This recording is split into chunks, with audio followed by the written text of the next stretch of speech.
Kinwestiyon ng ilang mambabatas kung bakit nasimot ang confidential at intelligence funds ng Office of the President noong isang taon. Pero hindi naman daw nagagamit lahat ng regular budget ng opisina.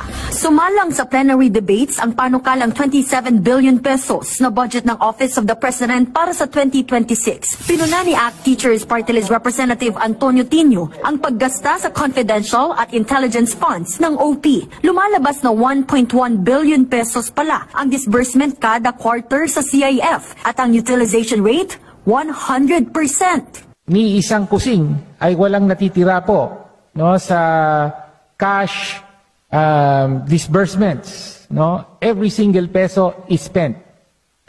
Does the sponsor confirm na quarterly wala po ni isang butal, ni isang sentimo, ni isang piso na natitira? Ubus po lahat ito. Mr. Speaker, Honorable Colleague, tama po yun. Efficient po ang pag-utilize ng Office of the President ng pondong ito. 4.5 billion pesos ang hinihinging CIF ng OP. Kasunod nito, tinanong ni Tino kung ganito rin ba ang siste sa regular na budget ng OP.